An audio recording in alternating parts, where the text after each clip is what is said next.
오늘 여러분과 함께 십계명 강의 그 6번째 시간입니다. 살인하지 말라라고 하는 계명에 대해서 여러분과 함께 살펴보도록 하겠습니다. 여러분, 우리 인생은 끊임없는 만남의 연속입니다. 그 숱한 만남이 우리의 운명을 바꾸어 놓기도 하고 불행과 행복을 결정하기도 합니다. 행복한 만남은 우리 인생을 행복하게 만들 뿐만 아니라 기쁘게 하고요, 불행한 만남은 우리 인생을 불행하게 할 뿐만 아니라 슬프게 만들기도 합니다. 남편은 아내를 잘 만나야 행복하고 아내는 남편을 잘 만나야 행복합니다. 학생은 훌륭한 선생님을 만나야 인격과 실력이 쑥쑥 자라나고 선생님은 좋은 학생을 만나야 가르치는 보람과 기쁨을 느끼게 됩니다. 국민은 지도자를 잘 만나야 꿈과 희망을 가지고 행복하게 살아갈 수 있고, 지도자 역시 국민을 잘 만나야 훌륭한 인물로 인정받을 수가 있습니다. 성도는 목사를 잘 만나야 행복한 신앙생활을 할 수 있고, 목사 역시 성도를 잘 만나야 행복한 목회를 이어갈 수가 있습니다. 여러분, 이처럼 축복된 만남, 좋은 만남은 우리 인생을 빛나게 할 뿐만 아니라 살맛 나는 인생으로 만들어줌에 분명합니다. 정채봉이라는 시인이 쓴 만남이라고 하는 시에 보면 우리 인생길에서 만나게 되는 여러 종류의 만남을 크게 5가지 만남으로 우리에게 소개하고 있는 것을 볼 수가 있습니다. 생선과 같은 만남, 꽃송이와 같은 만남, 건전지와 같은 만남, 지우개, 그리고 손수건과 같은 만남이 있다라고 그는 그의 시에서 말하고 있는데, 만남이라는 시를 여러분께 한번 소개해 드리려고 합니다. 가장 잘못된 만남은 생선과 같은 만남이다. 만날수록 비린내가 묻어 오니까. 가장 조심해야 할 만남은 꽃송이 같은 만남이다. 피어 있을 때에는 환호하다가 시들면 버리니까. 가장 비천한 만남은 건전지와 같은 만남이다. 힘이 있을 때에는 간수하고 힘이 다 닳았을 때는 던져버리니까.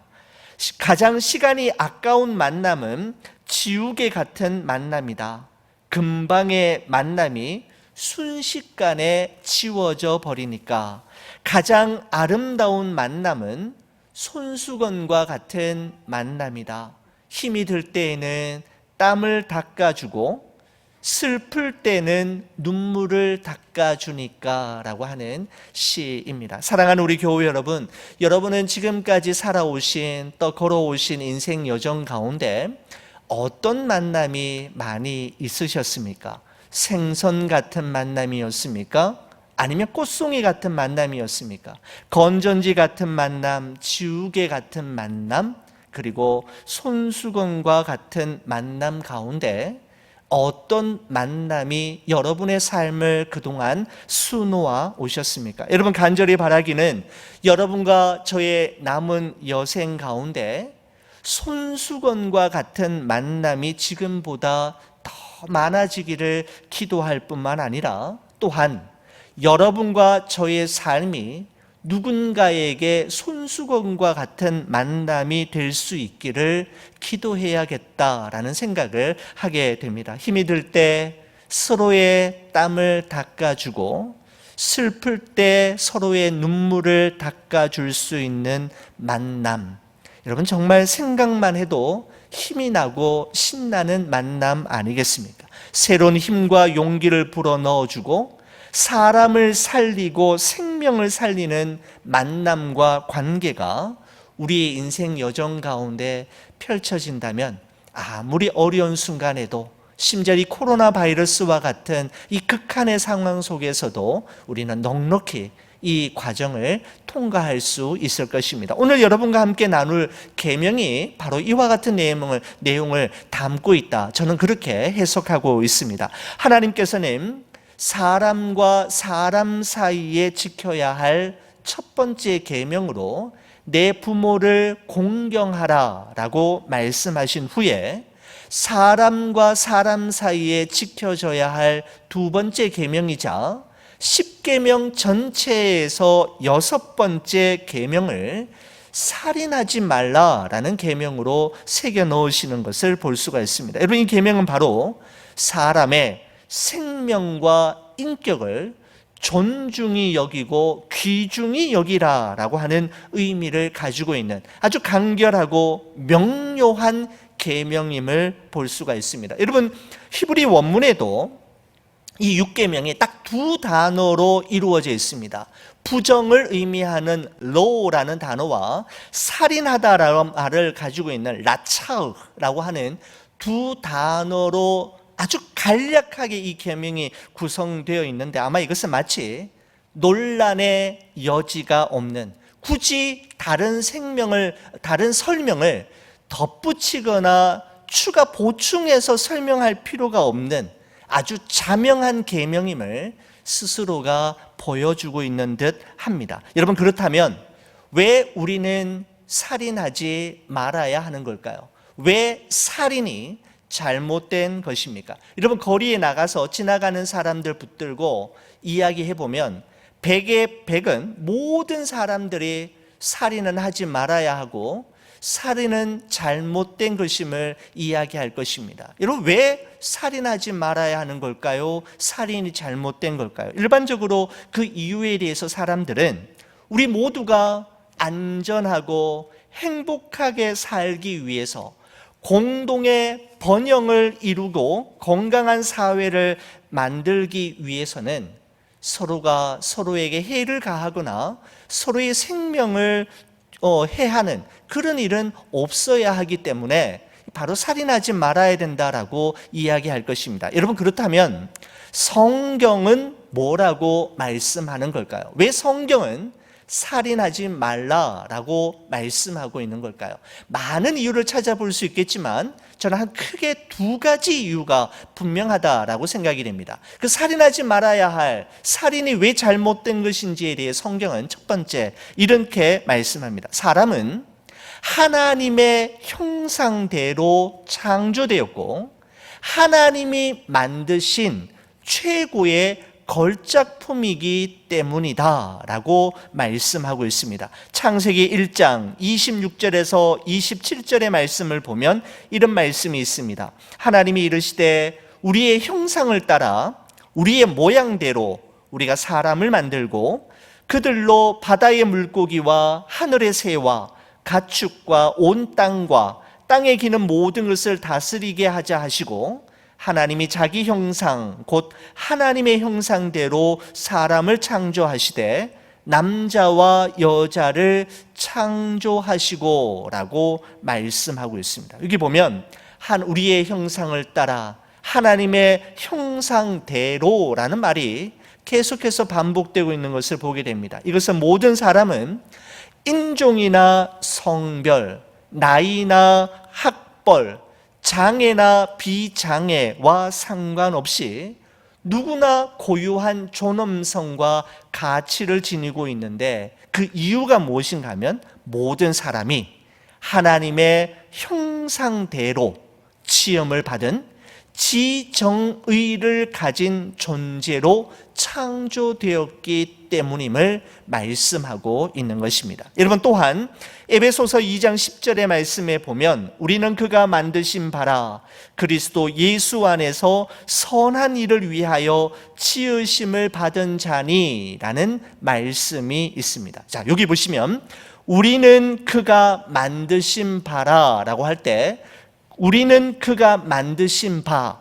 이 표현을 영어 성경에서는 어떻게 표현하고 있느냐 하면 His masterpiece라고 표현하고 있습니다. 그의 걸작품이라고 표현되어 있다는 것이죠. 우리는 그가 만드신 바라고 할 때 이 표현이 His masterpiece라고 되어 있는데 여러분 히브리 원문에는 보면 His masterpiece라는 이 표현을 포이에마라고 하는 단어로 쓰고 있습니다. 여러분 그런데 이 헬라어 포이에마라고 하는 단어에서 영어 단어 포엠이라고 하는 시라고 하는 뜻을 가진 단어가 만들어졌다라는 것이죠. 여러분 그래서 우리는 그가 만드신 바라라고 하는 이 표현을 이렇게 표현해도 틀리지 않습니다. We are His poem. We are God's poem. 우리는 하나님의 시이다.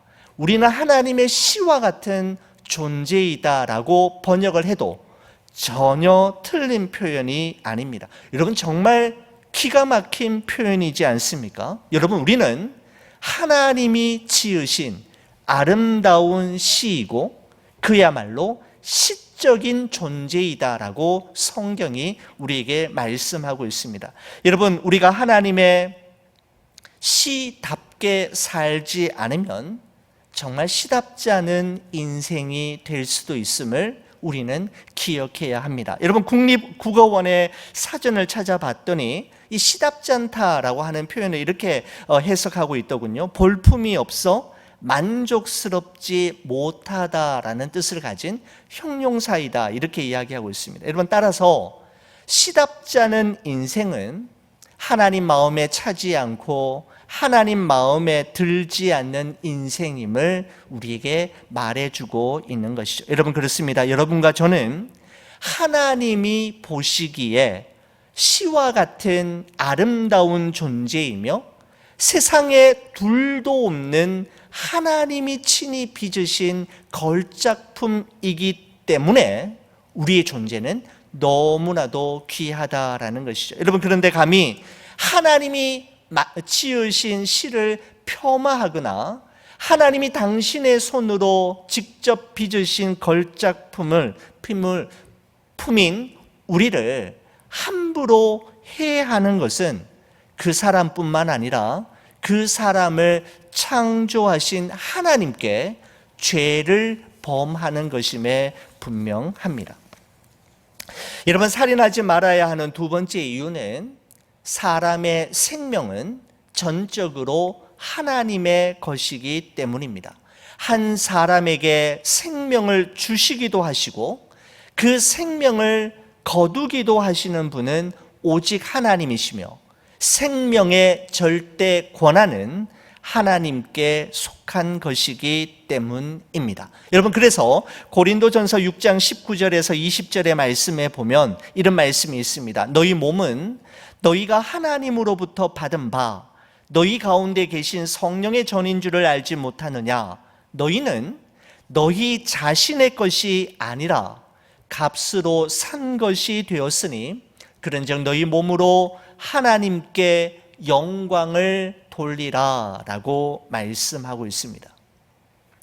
여러분 오늘날처럼 복잡한 현대 사회에서 이슈가 되고 있는 낙태나 자살이나 안락사에 대해서 성경은 생명의 주인이 하나님이시라는 사실과 생명의 존엄성과 가치를 근거로 반대하며 허용하지 않고 있음을 우리는 꼭 기억해야 합니다. 여러분 그래서 낙태라든지 자살이라든지 안락사는 성경이 우리에게 가르치고 있는 것과 전혀 다른 것입니다. 여러분 그렇다고 해서 모든 것에 있어서 살인을 금하고 있는 것은 여러분 아닙니다. 여러분 예를 들어서 사형 제도를 예로 들 수가 있겠습니다. 여러분 사형 집행관이 법의 절차에 따라서 극악 무도한 범죄자의 사형을 집행한다고 해서 그 사형 집행관이 살인하는 것이라고 볼 수는 없다라는 것이죠. 그것은 죄가 아니라는 것입니다. 여러분 구약의 율법에서도 고의로 사람을 죽이거나 어린 아이를 인신제물로 우상에게 바치거나 부모에게 폭력을 행하거나 근친상간을 할 경우에는 그 사람은 반드시 돌로 쳐 죽일 것을 말씀하고 있습니다.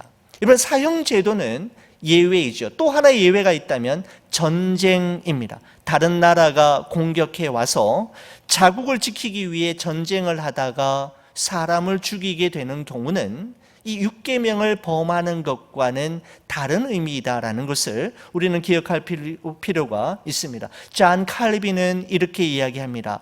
불의한 전쟁을 일으키는 자들을 죽이는 것은 하나님의 처형이요 하나님의 심판이다, 이렇게 이야기했고, 또 마틴 루터는 이야기하기를 군인의 직무가 선을 보호하고 부인들과 아이들, 집과 농장과 재산, 명예와 평화를 지키고 보존하는 것이라고 생각할 때 나는 이러한 행위가 정말 값지고 신성한 것임을 깨닫는다.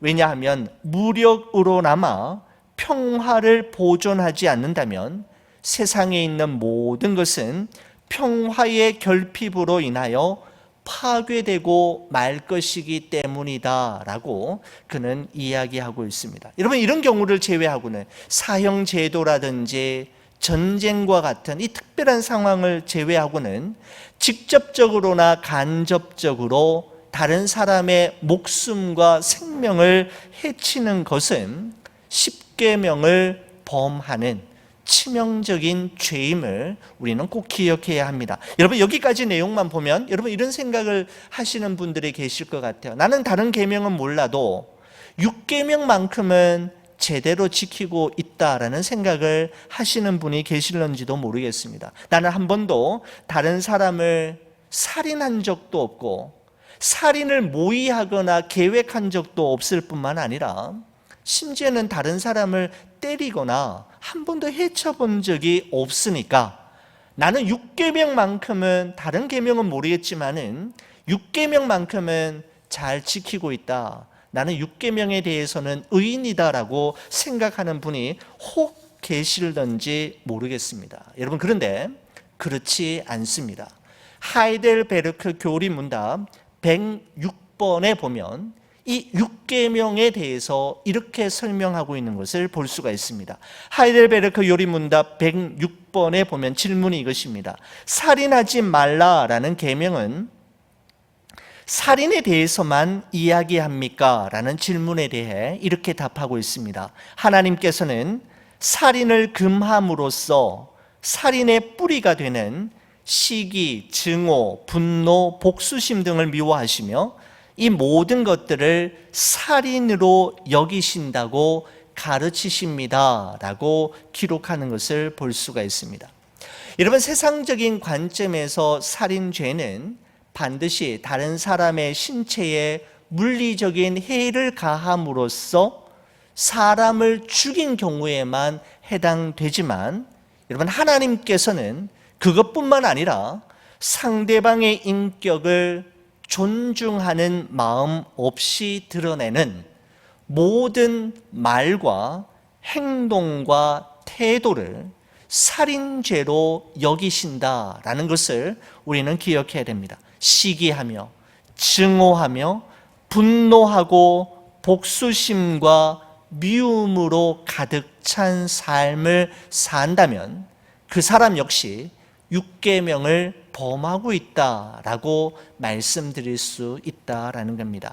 여러분, 예수님께서도 제6계명에 대한 특별한 가르침을 주셨는데 산상수훈에 보면 살인하지 말라라고 하는 이 계명에 대한 예수님의 특별한 해석과 설명이 덧붙여지고 있는 것을 볼 수가 있습니다. 마태복음 5장 21절에서 22절의 말씀에 보면 예수님이 이렇게 말씀하셨습니다. 옛 사람에게 말한 바 살인하지 말라. 누구든지 살인하면 심판을 받게 되리라 하였다는 것을 너희가 들었으나 나는 너희에게 이르노니 형제에게 노하는 자마다 심판을 받게 되고 형제를 대하여 나가라 하는 자는 공회에 잡혀가게 되고 미련한 놈이라 하는 자는 지옥불에 들어가게 되리라 라고 말씀하고 계신 것을 볼 수가 있습니다. 여러분, 21절에 보면 옛사람에게 말한 바라는 것은 그 옛날 하나님께서 모세를 통하여 말씀하셨던 10계명을 의미하고, 그 계명에 살인하지 말라라는 것은 바로 6계명을 의미하는 것이죠.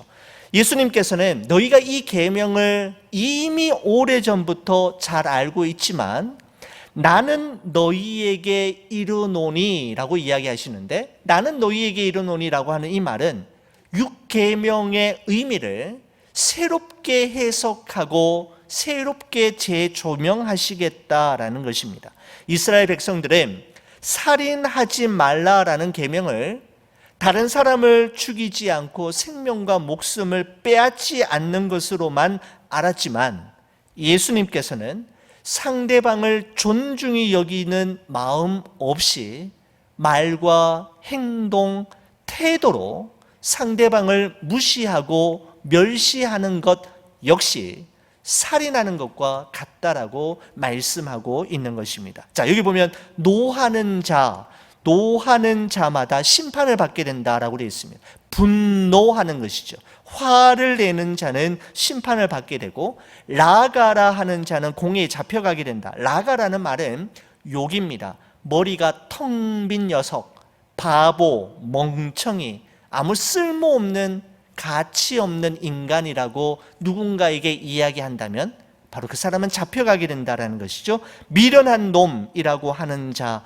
역시 지옥불에 들어가게 된다라고 말씀하고 있습니다. 말로 모욕을 주는 자 역시 살인에 해당되는 죄임을 예수님은 말씀하셨던 것입니다. 여러분, 살인에 대한 예수님의 이러한 설명과 재해석과 재조명의 말씀을 듣고, 나는 그래도 살인하지 않았어, 나는 제 6계명만큼은 잘 지키고 있어 라고 자신감 있게 말할 수 있는 사람이 어디에 있겠습니까? 저 역시 계명을 지키지 않은 살인자임에 분명합니다.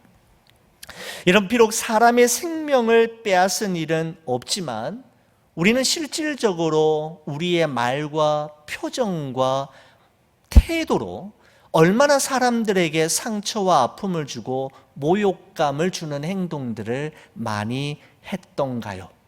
바로 제6계명이 우리에게 말씀하고 있는 것입니다. 여러분, 그러면서 예수님께서는 그 마태복음 5장의 그 결론을 이렇게 말씀하고 있습니다. 그러므로 예물을 제단에 드리려다가 거기서 내 형제에게 원망 들을 만한 일이 있는 것이 생각나거든 예물을 제단 앞에 두고 먼저 가서 형제와 화목하고 그 후에 와서 예물을 드리라 라고 말씀하고 있습니다. 여러분, 하나님께 제사하는 것, 즉 하나님을 예배하는 것이 너무너무 중요하지만 예배를 드리다가 내 형제에게 원망 들을 만한 일이 있는 것이 생각이 나면 그냥 잊지 말라는 거죠. 여기서 생각이 나면이라는 말씀 뭐냐면, 성령께서 생각나게 하시는 사건이나 성령께서 떠오르게 하는 사람이 있거든 그냥 무시하지 말고 먼저 그 형제와에게 가서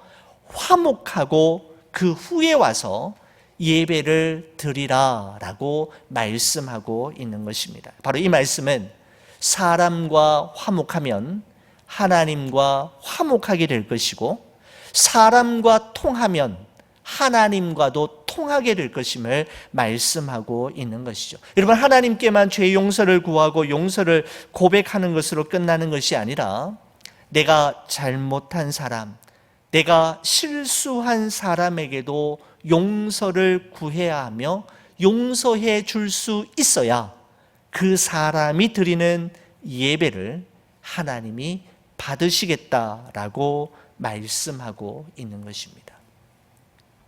여러분, 하이델베르크 요리문답 107번에 보면 이런 질문이 있습니다. 우리 이웃을 죽이지 않으면 그것으로 이 계명을 지키는 겁니까? 6계명을 지키는 것입니까? 라는 질문에 대해 이렇게 대답합니다. 아닙니다. 하나님께서는 시기와 증오와 분노를 정죄하심으로써 우리가 우리 이웃을 자신처럼 사랑하며 인내와 화평과 온유와 자비와 친절을 보이고 우리가 할 수 있는 한 그들을 해악으로부터 보호하여 심지어 원수에게도 선을 행하라고 하셨습니다 라고 답하고 있는 것을 볼 수가 있습니다. 무슨 말씀입니까? 여러분, 6계명을 잘 지킨다는 것은 단순히 다른 사람을 살인하지 않는 것, 다른 사람에 대한 시기와 증오와 분노와 복수심을 버리고 멀리하는 것으로 끝나는 것이 아니라 더 나아가 바로 너의 삶이 너를 만나는 모든 이들에게 희망과 용기를 주며 하나님의 사랑과 십자가 용서를 경험하게 하므로 새로운 생명을 공급하는 선한 그리스도인의 삶으로 이어져야 함을 우리에게 말씀하고 있는 것이죠. 여러분, 이렇게 볼 때 이 6계명이 보통 계명이 아닌 겁니다. 그죠? 참 우리의 힘으로는 지켜내기가 버거운 계명으로 또 우리에게 주어지고 있습니다. 여러분, 하나님의 용서와 사랑이 극대화된 곳이 바로 예수님의 십자가이지 않습니까? 예수님은 자기를 죽인 살인자들을 향하여 아버지여 저들을 사하여 주옵소서, 자기들이 하는 것을 알지 못함이니이다 라며 용서의 기도를 하셨습니다. 여러분, 살인하지 말라라는 계명은 그저 살인하지 않음으로, 그 않는 행위로 지켜지는 것이 아니라 죽기까지 우리를 사랑하신 예수님의 사랑을 나의 손과 발에 담아 이웃에게 베푸는 삶으로 이어질 때 이 계명을 비로소 지켜내었다라고 말할 수 있다라는 뜻입니다. 여러분, 마지막으로 제가 참 아끼는 시인 에밀리 디킨슨의 다음과 같은 시를 여러분과 함께 나누면서 말씀을 마무리하려고 합니다. 내가 만일 애타는 한 가슴을 달랠 수만 있다면 내 삶은 정녕 헛되지 않으리. 내가 만일 한 생명의 고통을 덜어주거나 한 괴로움을 달래거나 또는 할딱거리는 로빈새 한 마리를 도와서 보금자리로 돌아가게 해줄 수만 있다면 내 삶은 헛되지 않으리라고 하는 시입니다. 사랑하는 우리 교회 여러분, 여러분과 저의 남은 삶이 하나님의 용서와 십자가 사랑을 전달하는 축복의 도구요 통로가 되므로 10계명 중 제6계명을 우리의 삶으로, 우리의 전 인격으로 지켜내는 계명의 사람들, 은혜의 사람들, 복음의 사람으로 살아가시는 여러분과 제가 되기를 주의 이름으로 간절히 축원을 드립니다.